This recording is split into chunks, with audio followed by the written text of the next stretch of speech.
word of mouth is critical for the success of every business, and in healthcare, medical practices are no different. There's so much opportunity to leverage word of mouth through reviews and kind of other digital presence to drive business into a medical practice. And so as time goes on, we can learn that patients go to the internet to find new doctors, and that's where they start. And they read through reviews and they make a determination as to who they want to go see for a medical condition. And so what we wanted to do is talk to an expert in the space that understands the importance of reviews, the importance of creating a authentic digital conversation with patients to drive business into a practice and help ultimately grow that practice. So one thing that's been interesting in the last year is the movement during COVID to the internet to solve healthcare problems. And so this is a really important space to focus on. So much has changed in just a year. And if a practice isn't looking at what's going on to drive patients into their practice on the internet, they should be. And so we're going to talk to Matt Murray today, who is the CEO of a company called Widewail that focuses on reviews, how to manage them, how to get positive reviews, and ultimately how to grow a business, in this case, a medical practice, by leveraging tools you have available to you and driving patients toward you when there's a good fit. And so I'm really, really excited to have this conversation with Matt Murray. To get us kind of started here, could you give us a little bit of information about Widewail and where it all came from? Yeah, sure. So first of all, thanks for having me. I really appreciate the opportunity. Widewail is just over 2.5 years old. I was born out of the idea that local businesses generally have a really hard time executing any kind of digital engagement strategy. Like how do you staff, for instance, and then go purchase technology? The cost becomes very prohibitive for you to monitor things like reviews and social comments. And so we said, hey, we could build a monitoring platform and staff it with experts, right? People who just do this for a living to help local business owners keep their costs down. It's a more scalable solution, things of that nature. Over the past couple years, we've grown the solution to include automated review generation capabilities, which is really in recognition of the power of ratings and reviews in local search, as you mentioned, Ethan. Today, we serve just about 1,000 locations across the US and are having a great time doing it. Awesome. So I love this space. I think healthcare is a perfect place to kind of leverage what you guys do to bring patients and put them in contact with the right provider. So I guess as from our perspective as kind of healthcare people, I'm curious about how you think about a practice or a business in general being found online versus kind of being chosen by the searcher, in this case, a patient. Like, how do reviews play into, being found and then being chosen as the business or practice that a patient wants to engage with? Yeah, it's great. So we, unlike you, we think of all businesses as having a shared fundamental problem, right? I have to be found, I have to be chosen. And if you were to ask a practice, I'm sure they're aware of X number of competitors within driving distance of their location, meaning everybody's got some local competition. Our customer and today, or patient, folks are by the very nature of the world that we live in, doing a lot more research before they make the next step. Especially, I think, obviously, because of the coronavirus, right? We're making very conscious choices.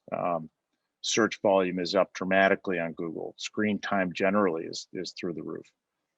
So when we're making choices as consumers, we're asking Google for a recommendation. And forgetting search ranking just for a moment, you can do a search for any product or service in your local area and see that pretty dramatic presentation of things like star rating and volume. So, for years, I would say, even the past decade plus, I mean, ratings and reviews go back to kind of the beginning part of the century online. Folks have been trained to recognize, hey, 4.5 and 300 reviews, that's really great, right? That's some great aggregate feedback that I can rely on. Fast forward to kind of the last let's call it 3 to 5 years, Google is showing search preference, is showing improved search rankings for any local business of any type who is clearly demonstrating a great experience for their customer or their patient or their member or their guest, or, and why does that happen? I mean, look, Google's a for-profit business too. So if they can be sure that their searchers are going to have a great offline experience, it's not only good for the consumer, it's good for Google. That makes sense. So you mentioned in their volume of reviews. How should medical practices be thinking of the volume of reviews and I guess the recency of them? How do those kind of variables play into a successful web presence? Yeah, I think, the rule of thumb first is to be conscious of what your landscape looks like. Take a look at your competitors. In most industries today, reputation management, ratings and reviews are not top of mind. So it may be very easy for you to take that lead position, that first mover advantage. The question of how many reviews should I get is a really challenging one, and I'll try to describe it like this. If you have 1,000 reviews and everybody else does too, then you have 0 reviews in essence, right? And research shows that any review that's older than 2 weeks old is losing value to your prospect, right? So people need to see recency. In fact, the tenets today of reputation management for local businesses are volume, frequency, quality, and response. That's the strategy that you have to put in place. So, we talk a lot about the always on solicitation strategy. You need that fresh feedback. Generally think of 20 to 40 reviews per month to really lead the pack. That's interesting. Yeah, I mean, I think as a consumer myself, I'd never put kind of any data behind it, but I certainly feel that, right? Like if you go to search for a business and there's no recent reviews, you want to keep looking. So I guess I hadn't really justified that with data, but that makes sense. So I guess, that kind of leads me to the next question. You think about like getting reviews and all of the process you want to put in place if you first recognize the value of reviews to your business. You kind of have to think through like what reviews are going to happen without me asking as a business or as a practice, and what kind of reviews would I start to see if I was asking. And so how do you think about organic reviews that people are just going to leave because they're your customer versus without you asking, so totally unsolicited, unprompted, versus the ones that you do ask for? How does that kind of play out? Yeah, what's great is every time we talk to a business owner on this subject, specifically, we get a lot of head nods because there's gut instinct in here. If you do nothing, I can almost, we can generally guess that your score is probably a 3.0 to a 3.6 because upset people leave reviews. It's just a fact. Whether or not we like it, people who are not happy or were not satisfied will find the venue or the forum where they can voice their opinion. And in a lot of ways, unfortunately, those people think that negative review may actually do some damage to the business. It's almost like a vengeance play, or they think they're going to get a subsequent deal, right? So they're they think there's some value to them. When you start asking for reviews, and we could talk about this could be a very long, I'll try to keep it brief. Most businesses try like a manual. Hey, would you please leave us a review? We've got a postcard at the counter. Do we try those in-house solutions? We find that, through our own work, the best strategy is to just ask everybody, right? Because you're going to get the negative reviews anyway. Your job is to activate the voice of that happy patient. That makes sense. Yeah, I think everyone has an experience, right? So like every patient that goes to a practice has an experience, good or bad, hopefully more good than bad. But yeah, I mean, I think as a consumer myself, as a patient for many years of my life, it's how many times I've left a review, I could definitely count on one hand. And it's either because I had an incredible experience or I didn't have a good experience at all. But that in between, where people have like generally positive things to say, you're saying most of the time they're not going to leave a review, but if they did, if we asked them, they would go and leave, a positive review the vast majority of the time, it sounds like. Yeah, I mean, if you have to think about your own life. If you go to your allergist or you have your annual physical, you go and you get your appointment completed and you leave. And maybe you tell your loved ones, the folks that you live with, yeah, I know I had a good appointment today. But your mind doesn't turn to voicing that opinion publicly in support of that practice. And that's the challenge. How do we make this so easy that those folks who would leave you those 4 and 5-star reviews take the 30 seconds to do so? That makes sense. So, and then how do you, I guess people are uncomfortable oftentimes asking for reviews. I think it can be an awkward thing to phrase. You don't want to bother people. You want to make sure it doesn't feel like salesy. What's the advice for a practice that wants to ask for reviews but wants it to feel comfortable? Is there a certain type of language or certain way to phrase the request in a way that doesn't feel burdensome? Yeah, so we lean on technology anyway. So I think generally, I mean, if you think about most offices, you have to check out at the front desk. That's like your last touch point before you go back to your car. With the technology that we've built, and certainly in partnership with OhMD, the reminder is what you need to, hey, you're going to receive a text from us. Would you just take a moment to leave us a review? You don't have to ask. You can inform that this text is coming and make it the choice of the patient, essentially. The one-on-one ask, not only is it difficult, I think people become accustomed to it as they go, right? As they practice it. However, it's never going to be consistent, meaning when op tempo picks up, when you have a really busy day, are you going to remember to ask everybody? It doesn't seem that likely. So having technology in place to facilitate the actual review solicitation process kind of eases some of that burden, and then you're left maybe reminding again the patient that this communication is coming. Got it. So expectation setting to prepare them for this thing, and then they still get to make the choice. But you're easing in by letting them know it's going to happen.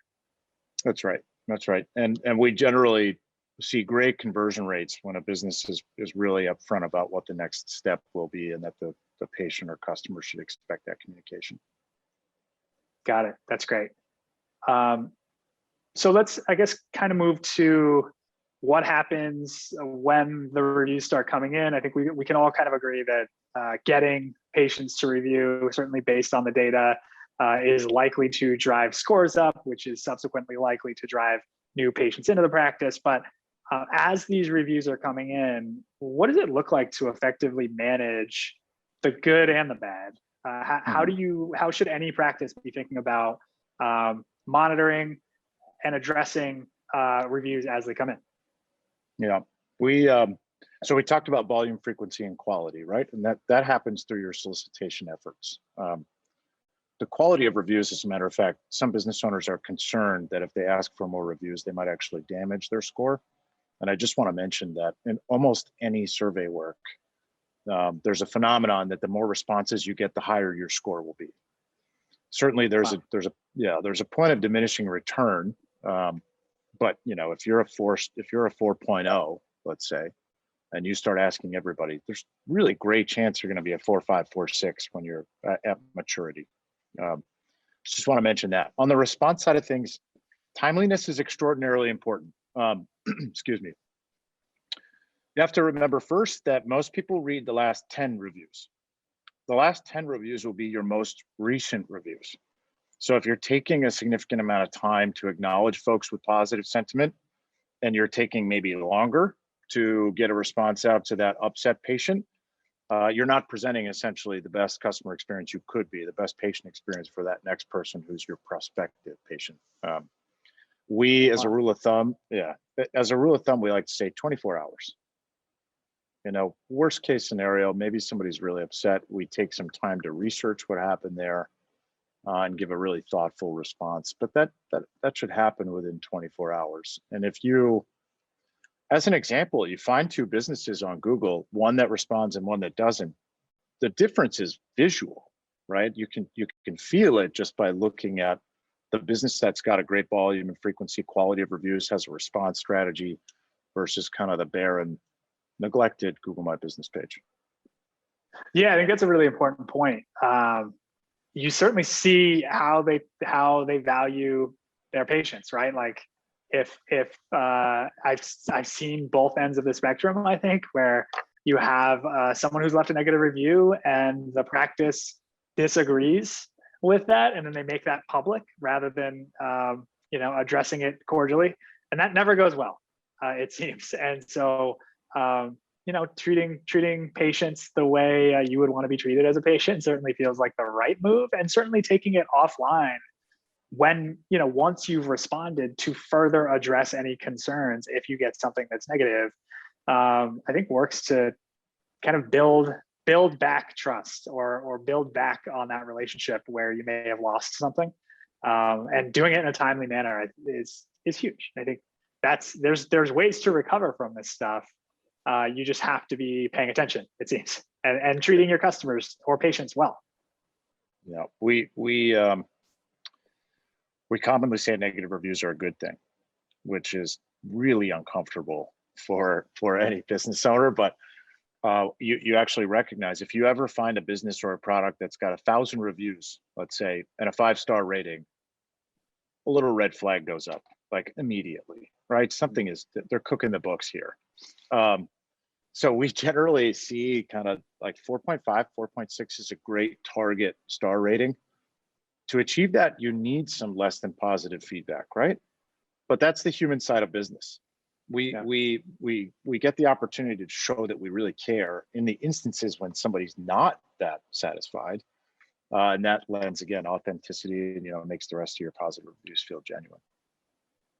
Yeah, that's great. So I guess I think about all of the places people go naturally to leave reviews, and it certainly feels like there's a lot of places where one could leave a review. How do you think about it? Do you have a certain kind of framework for focusing on getting your patients or clients to leave reviews in one platform versus another? If we're talking, Yelp or in healthcare, health grades, obviously Google. Where should a practice focus most? Because we can't focus on all of these platforms and driving reviews there. So where should we focus most of our time and energy in getting reviews on a particular platform? Every vertical has their own vertical specific sites. You brought up health grades, car dealer, stuffcars.com or Dealer Rater. Here's a universal truth. Google is the largest review site in the world. Google also, I can, in most cases, for any local business, I can tell that business owner that they're getting 70% of their traffic from Google today already. So optimizing for Google first is about making sure that you've got great search visibility. It's about growing your business. I would invite any business owner to actually take a look at their web metrics. Open up your referrals report and look for 90, 180-day period, and tell me how much your vertical specific review site really matters at that point. And this isn't to say that there isn't value on a site like Health Grades. However, they're competing with Google in essence, right? So Google first, always provide the option though. There's nothing wrong with providing the option. Some folks would be more comfortable leaving that review on health grades, and that's fantastic. Yeah. Yeah, that makes sense. It's interesting to think about how to access all of these other sites, you're going through Google anyway, right? That's right. You're probably using Google Chrome and you're searching with the Google search engine. And if you're going to a review site, you're somehow all along that path passing Google to get there, right? So it makes a ton of sense that that the vast majority of reviews should or likely do end up on Google, and that there's downstream kind of positive implications of focusing on that first. It's just everywhere, right? Yeah, from 2000, this is dork out for a minute here. From 2012 to I believe 17, what most people don't realize is Facebook was actually the largest review site in the world. Wow. And then Google came back, and I believe that timing is related to the decoupling of the Google My Business page from Google Plus. Like they had that, okay, social didn't work for us. Yep. we're gonna get rid of this. And now the extraordinary investments that Google has made in that Google My Business page that just made it the front runner in multiple categories. And I think, quite frankly, what you're going to see is the Google My Business page for a local business will be the first website that your customer visits. You see them adding product categories, and some industries actually adding inventory listings right to that Google My Business page. So, invest the time and energy there. Google My Business signals and Google reviews are more important than the location of a searcher when looking for your practice for the first time in history. Wow. So yeah. So my example would be, let's even take estheticians, a couple estheticians in the same 2-block radius. You're not necessarily going to see the closest office because you asked for esthetician near me. Google's going to show you the closest with the best experience, which might very well be, that business a couple blocks away. And does that mean, is this kind of an indication that Google has figured out, improved the algorithm so much that they've figured out how to marry kind of like online presence and offline presence in a way that they can surface really what will be, in theory, the best kind of option for you as a customer or as a patient? Yeah, it's turbulent. I would call it turbulent times. And what I mean by that is one business who is ahead, who has done a great job of driving 4.5 star rating and 500 reviews, doesn't necessarily mean that they are the best in real life. Right. It means that business owner understood that there's some first mover advantage here. So that's how I would start. Second, I mean, it's a beautiful thing that the technology here, that you're talking about natural language processing on a scale that, few people can even, consider, right? So Google's kind of living up to that "don't be evil" motto and saying, I'm trying the best I can every day to figure out what the best deli or the best practice or the best store is in this geo. It's pretty great. Yeah, it's amazing. I certainly have felt that the algorithms to kind of figure out what that language, what the copy on the website means, what the reviews mean, it's certainly always improving. But to your point before, the kind of first mover advantage, I've also been duped to a certain extent by like really good reviews, and then realizing like, maybe this isn't exactly what what I thought it would be based on these reviews. But I do feel like the thing that sets the real businesses apart that you want to do business with, or the practices that the doctors you want to consider going to, is that authenticity, right? Like the genuine nature of the responses, the real conversations that are happening within those reviews.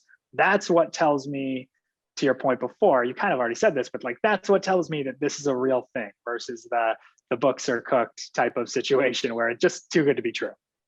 Yeah, I don't know this, so I'd be really careful, but I'm willing to bet that in the healthcare industry, the search modifier best is extraordinarily common. Like you're looking for the best pediatrician, you're looking for the best dentist. So I would invite your listeners, your audience, to try this. Go to your computer right now and pull up Google Maps and search for dentists in whatever the closest metro is. Dentists, Minneapolis. Okay, so you're going to get the map, a bunch of pins. The immediate next search that I want you to conduct is best dentist Minneapolis, and you'll watch half of the dentists disappear from the map. Google won't show, this is like the best demonstration, Google won't show businesses below a 4.0 star rating if you add the word best. Wow, so in health, that's incredible. Yeah, I mean, it is. We do this, I mean, this is part of our sales presentation, is we take that person's business and show them live. Doesn't matter if it's the best car dealership or the best lawyer, you know, we just do that search and show them that, you know, this is a very visual representation of what can happen to your business. And in healthcare, I got to imagine, again, the best is a very common search. I think we just kind of uncovered a hidden gem there. Like I do spend a lot of time trying to understand the space, and I never thought about that specifically. The idea that a search modifier like that, adding best to every search, which 100% is what every patient does that wants to find the best of a certain specialist in their area. Never thought about that. That would dictate the results based on a correlation with star rating. That's amazing. It's the most visual way to see how Google uses star rating and reputation, for sure. Is that something, that modifier, is that something you find is used in other types of businesses as well? I'm sure it must vary. I can't think of where I use best to search for something outside of healthcare. I'm sure it's a thing though. Where yeah. I saw it, and this is old data too. I believe it was in 2018, there was an 80% increase in the use of the word best, but like best restaurant, best oil change, you know, almost every segment has some form of search that is modified with best. And it's becoming more prevalent, honestly, just because we as a people are starting to understand how to use Google better. In fact, during the Super Bowl, it's cracked me up. So during the Super Bowl, Google was advertising the use of the modifier near me as a commercial. They paid Super Bowl rates to tell people to use near me. And what does that do? Every time you use near me, you pull up the map pack, that 3-pack there, and the ranking in that map pack is directly related to Google My Business signals and Google review signals. And then location and a bunch of other things, but right. Got it. So if I'm like any other business, if I'm a medical practice, I'm a physician or a practice manager thinking about growing my practice. These are real considerations. Like this is the idea of this best modifier, this near me thing. These all play a pretty substantial role in getting potential patients to know who we are. Is that right? Is that right? So our best customers at Widewail are businesses that present maybe a higher value product or service, certainly healthcare, that's a little bit more considered or researched, right? So if I look across most industries today, whether it's furniture stores, healthcare practices, the most local businesses are not paying attention to this. So I see incredible first mover opportunity for those businesses who implement the process to constantly drive that online feedback, because you'll look at your competitors, they might have 20 lifetime reviews, right? And suddenly with commitment, 4 months later, you're going to have 120. And you're now out in front running, and everybody else has to catch up. What did you see as a result? More phone calls from the Google My Business page, more people asking for directions to your practice, those kind of lower funnel, conversion metrics. I think that's really powerful when coupled with the idea that patients are taking control of their healthcare more and more, right? Like there was a time you know, even growing up for me, when the doctor told you something, like that was the story. There was nothing else to it. There are no further questions to ask. Like, I can't question this because there's nowhere to go to get a second opinion. You know, on the internet, you know, wasn't really a thing like it is today. And so I think it feels like as patients are looking for a better experience, they have all the resources kind of at the tips of their fingers. They can pull up the best, you know, orthopedist for knee replacements near me, and they can choose to go to see that person over the orthopedist that maybe they had been seeing before. And that wasn't always easy to do. It's not, you know, you talk about getting an oil change, right? Like there might be down this road, there may be 10 different places that'll do an oil change. And it's easy to go, you know, from one to the next because there's no expectation of, you know, a doctor always being right. These are people that do oil changes. So I'm willing to go from one to the other and try different people. Healthcare is so different because we've always been kind of constrained to listen to the doctor that is standing in front of us. And that's all changing now. So one of the things that I looked up before this conversation was, you know, what percentage of people are going online to find a doctor?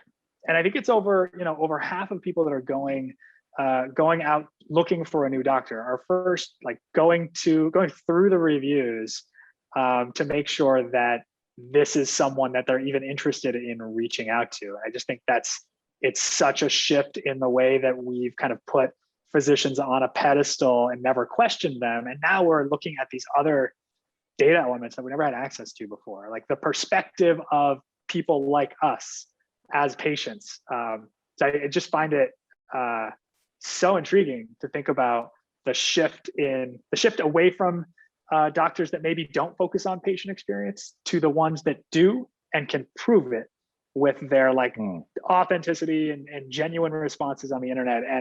And the data is just kind of sitting there growing so that I can kind of see it all.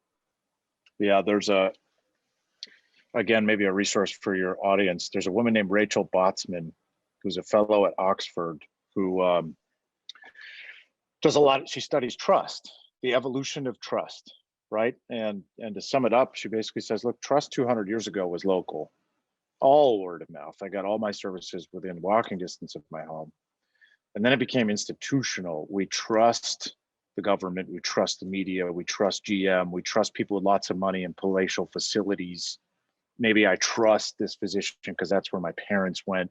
I buy a Ford because that's what my dad bought, right?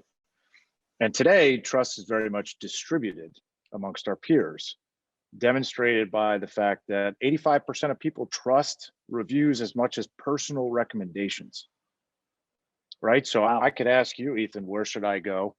Or I could go listen to the voice of 400 people that I've never met before.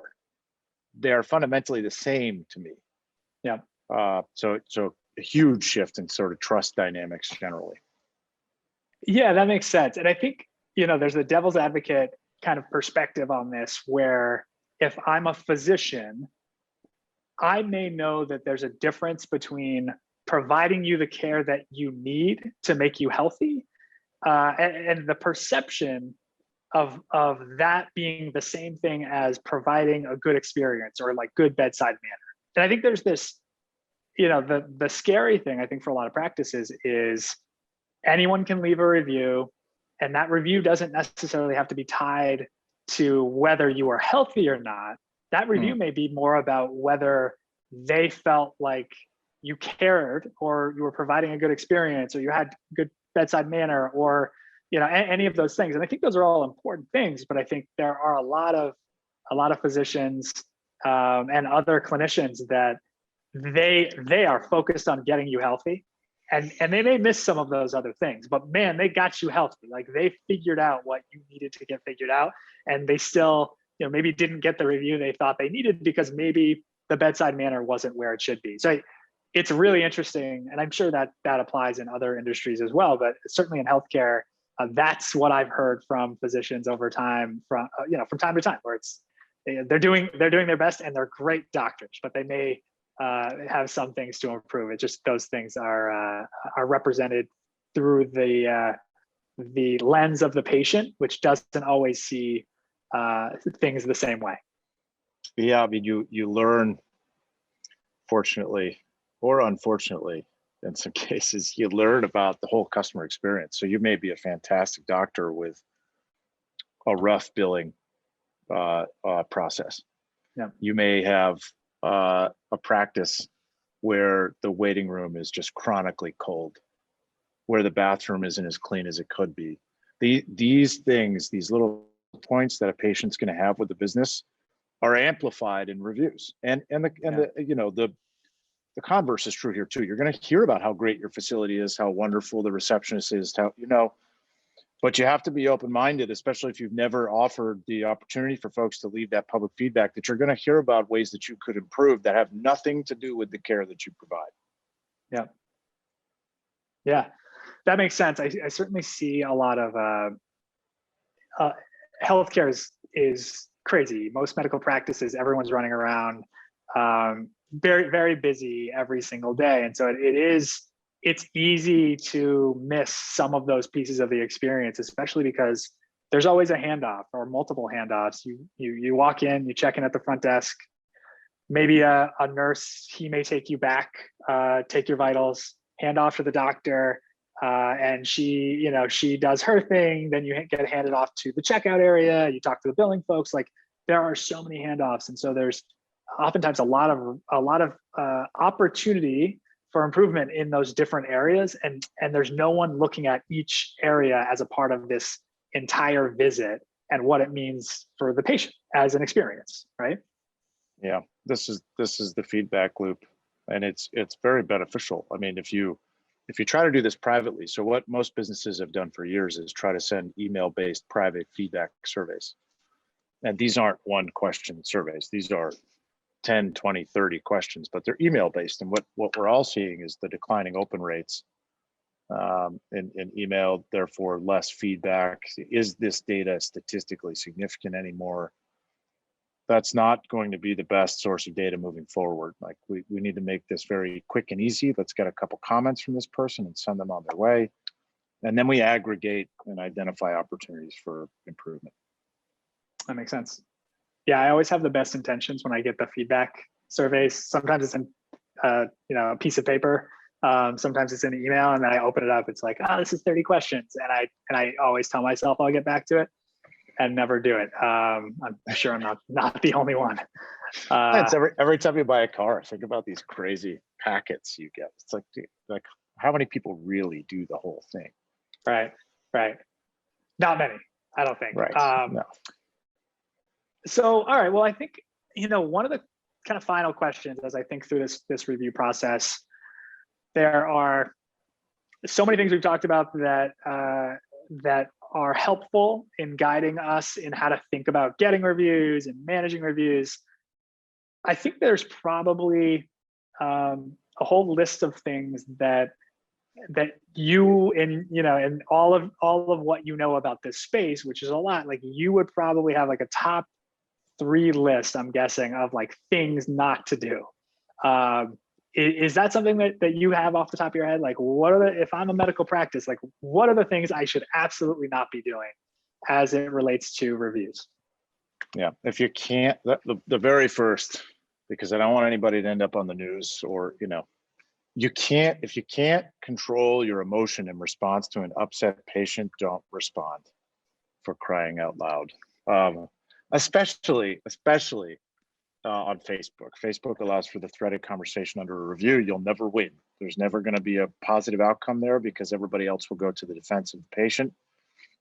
So being complete lack of defensiveness and a lack of emotion, if you can't adhere to those two, then you shouldn't engage. Maybe you need some help to get somebody else to help you do it, right? Secondly, when you start asking for reviews, and you're using some technology, you can't review gate.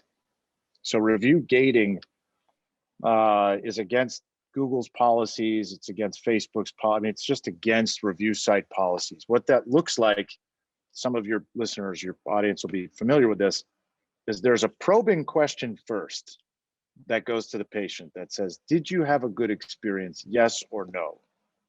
If you say yes, you get to leave a review. If you say no, you go to a private feedback form. That's called review gating.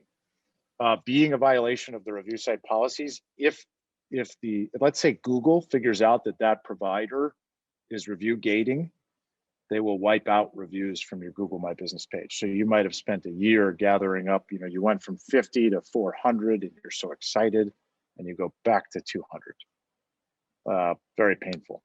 Wow. Yeah. Yeah. And lastly, I would urge, I think just as a best practice, you have to get technology involved, because anytime people are responsible for a process, and I don't have to tell any of the practices that are listening, and you all know this, you will never be consistent in that effort when it's an added responsibility that's 10% of somebody's time, right? And what you don't want is a lack of, again, volume, frequency, and quality. That frequency is so important. So we can't go month on, month off, month on, month off. So get some support for yourself. There are really reasonable solutions out there, right, that aren't, by any means going to break the bank. And if you get involved now, again, get that first mover opportunity. That makes sense. Well, this has been awesome. Just talking through all of this with you. I know we all kind of have a lot to learn about how this is working, and you're your fingers on the pulse of these changes. It's not a slow changing space. There's a lot happening at all times, so it's really important stuff. So I really appreciate you taking the time to sit with me and talk through this, answer my questions, and hoping we can do this again at some point once there's new information for us to learn. Yeah, I appreciate it, Ethan. It's great to get the invite. Great to join you. I hope you have a great weekend. Awesome. Thanks, Matt. Really appreciate it. Talk to you soon. Take care.